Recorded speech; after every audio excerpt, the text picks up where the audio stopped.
I've done this intro a couple times now, just fair warning. But hi, my name is Samantha. Welcome back to my channel. Today we're going to be talking about books, like we do every day, but more specifically, we're going to be talking about books that I read in November. So this is going to be my November wrap up. I just got done doing my TBR for December, and we're just going to dive right into another video because I am in the mood to film. I read 8 books this month. I don't know how I did it. It was probably because I started listening to audiobooks while doing household chores again, which is an absolute game changer. If you want to read more books in a month, my tip for you would be ebooks and definitely audiobooks because they just fly by. But anyways, let's get into it. The first book I finally read was Rebecca by Daphne du Maurier. This book has shown up on like 3 different TBRs this year, so I'm glad to have like finally finished it. It's like a gothic horror mystery literature book. Specifically, this book is about a girl who marries a man who wife just recently passed, like I think it was about 6 months of time. She goes to his estate and it just kind of gets like eerie and creepy from there. The staff doesn't really talk about his wife, he doesn't really talk about his previous wife, but the female protagonist, you can just tell that she's trying to like live up to this expectation that the previous wife has left. So it's a very interesting dynamic. I would have to say it's 100% atmospheric. From the first like 3 sentences of that book, you are thrown into the gothic atmosphere. It's definitely reminiscent of Jane Eyre in some ways, except that the male protagonist is a lot less scummy. Yeah, and not only that, but it has I would claim a better plot twist than Jane Eyre does, for sure. So if you liked that Jane Eyre Wuthering Heights, if you like Dracula, what are some other really good gothic romance books? Like if you enjoyed, what was that one book from Silvana Garcia Morenza? I'll put it up here. If you like this book, Rebecca is definitely, you need to put it on your TBR because it was great. I give it a 4 out of 5 stars. The next book I read is probably going to be my favorite romance book for this year, and that was Love in Other Words by Christina Lauren. I listened to this on audiobook and oh my gosh, I just felt so much for this book. This is a beautiful, charming friends to lovers romance, and there's also a time skip aspect of it. And I love this book so much. Elliot is 100% my new book boyfriend. He is top tier. He will forever remain the best male protagonist in romance I have ever read. So yes, Love in Other Words, 5 out of 5 stars. Highly, highly, highly recommend. I actually have my copy right here. I forgot about that. I'm just like reading off of my my bullet journal, but I also love this cover more than the old one. I guess this was reprinted, and I need to go back and annotate it, so I put my little kitty sticky notes in here because I listened to this on audiobook, and I know I need to go back and reread this. If you're interested in reading this with me, just go ahead and DM me. We can definitely do a buddy read because this is what I would love to discuss as it goes along. The next one I read, this one was a bit of a bummer. I'm not gonna lie to you guys because I know that this has shown up on several TBRs as well this year. And that's Delilah Green Doesn't Care by Ashley Herring Blake. This was a 2 out of 5 stars for me, but the reasoning was I didn't like Delilah. I'm not a fan of her attitude. I'm sorry. She literally doesn't care. Like, she doesn't care about anything, and it's very woe is me. And at the end, that's the point. But I just I couldn't support her. I couldn't get behind her. Also, the author took several jabs at heterosexual, cisgendered people, which I don't appreciate. Like, can't we just all just be chill? We don't need to rag on anybody for their sexuality or their gender identity, whether it's normative or not. So I didn't really enjoy this. I don't think I'm going to read any more books by her. And I'm most likely going to unhaul this. So you guys can look forward to seeing this on my Pango Books if you're interested in reading it. It was not my jam. It was not my jam at all. But we'll move on from that controversy into the next book that I actually finally uploaded a vlog for. I can link it down below if you're interested. But A Little Life by Anya Yanagara.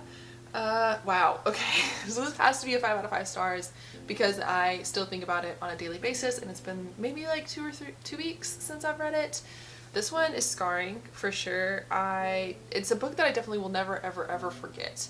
Half in part because of the traumatic events that go on in this book, that kind of scarring, but also because it's something to really think about and contemplate and digest. It's definitely a book about friendship at its core, and there is a lot of trigger warnings. I'll leave you guys to watch the vlog if you want to know more about this book, because I could probably go on for a good 5 minutes about it.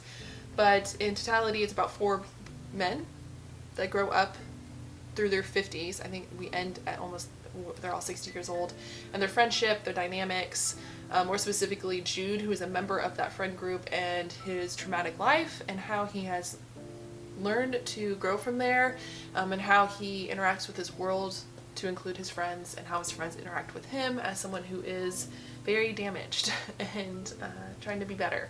So yes, love this one. Like I said, check the trigger warnings. I don't recommend it necessarily. Definitely a book that you don't have to read. I know that it's all over the place. You don't have to read this book. You're not missing anything if you don't. But yeah, I did enjoy reading it. The next book was another audiobook, and that is My Dark Vanessa by Kate Elizabeth Russell. This one, I was like a 4.5 to 5 stars. I can't say it's a complete 5 stars for some reason. I'm just like holding back on giving it 5 stars. This book is important. This book is about a young girl, a 15-year-old girl who has a relationship with her professor. I think at the time he's almost 40. And how she has glamorized and romanticized this relationship in order to like hold herself together. And what happens is that the professor gets outed for his inappropriate relationships. At this point she's almost 30, and she just has to relive this relationship she had and sort of question how it affected her life. And like I said, she's kind of glamorized it, kind of romanticized it throughout her life, and now she's coming to terms with like maybe that's not how you remember it. It is deep, dark, definitely something that I feel like everyone still should read, because there's a lot of dialogue about sexualization of girls, about inappropriate relationships in a way. There's a lot of references to Lolita, so I definitely feel like I want to reread Lolita by Vladimir Nabokov. I'll put it over here. Because it's really insane. This book is really just, it has a lot to say. It's very important. I wish more people read it. More people need to read it. And I really appreciate what this author did and what this book is doing. So I love this. Highly recommend to everybody. It has a lot to say. The next book was a NetGalley arc, and it was The Windleby Puzzle by Louis Lowry. This was the worst book of the month. This was a 1 star. I hate saying that because The Giver does hold a very special place in my heart. But this book did not know what it was wanting to be. It's characterized as a child's book, but I would almost say that it is like in a research kind of thing. I would definitely put it more in like an anthology if I was its publicist. I definitely would not publicize this as a child's book. Basically, let me tell you the premise, and it is that I don't know if you guys know, Mog bodies, basically people who have died centuries ago in moggy like areas, literally bogs, where they kind of get sunk down in the mud. They become preserved like mummies, and you get archaeologists pull them up, and you can kind of like tell civilization. It's like a mummy. It's an North American mummy. And this book is based off of the discovery of a body, and Louis Lowry takes that and writes a story about how that body might have gotten there, which is interesting. I don't think it could have been better. That's the thing that is really frustrating too, is like we really could have done it, but Louis Lowry didn't.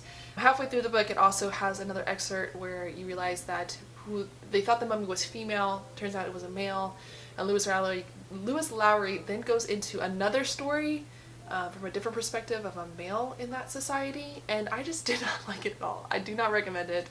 I did not like it at all. I really hope that instead of publishing this, they go back to the drawing board and maybe consider it to be more of an anthology, or publish it in a book of essays.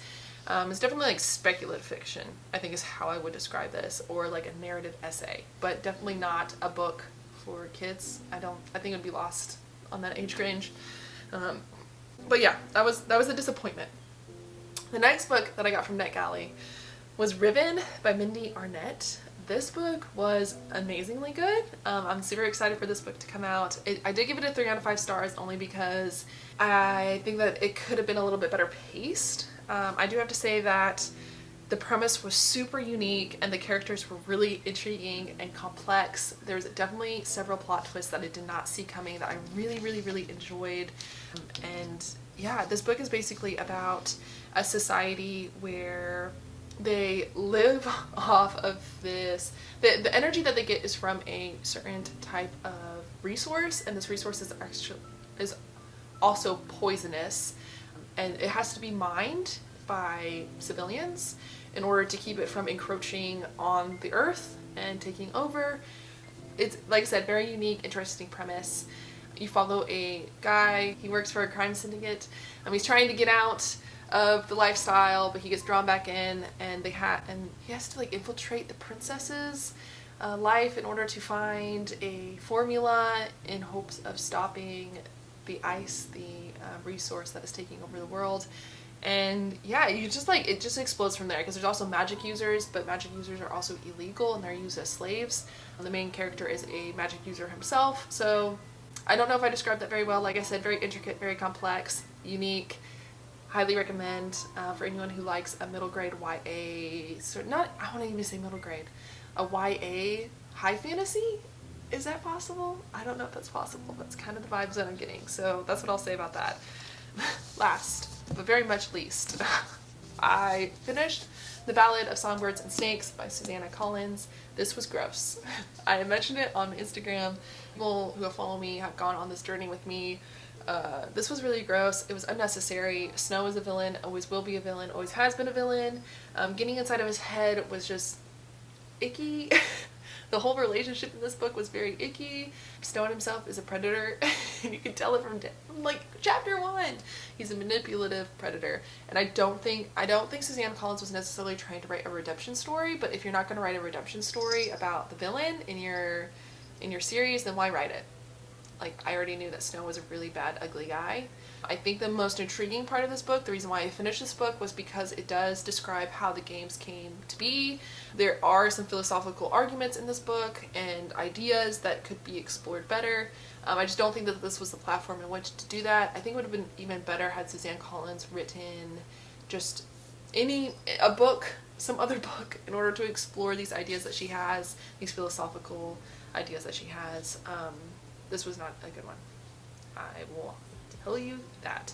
Also, the ties between the female protagonist, Lucy Gray, and Katniss Evergreen were just cheesy. It was just cheesy. At some point, you get Snow not liking Mockingjays, and then, you know, later on that Katniss is all about Mockingjays. Her name is reminiscent of Snow's sweetheart in this book because of the tradition of her name. You'll learn throughout this the fact that her father can sing really well. Lucy Gray is a part of a traveling musical performing band, and yeah, if you didn't know, FYI, this is about Snow and the 10th Hunger Games and how he mentored Lucy Gray from District 12 and fell in love with her. And yeah, it's gross. I don't recommend. Okay, I was curious. Should have known better. Everyone else has already said that they don't like it. I should have just known better. How dare I? Okay, so these are the physical books I read. That's 5 of them here, and I listened to like 3 audiobooks and 2 NetGalley books. I was all about it. Excited for next month. But if you have read any of these books, please tell me down below what you thought about them. If you were wanting to read any of these books, also tell me. And the comments down below. Make sure you subscribe. We have a whole new month worth of reading books that I'm super excited about.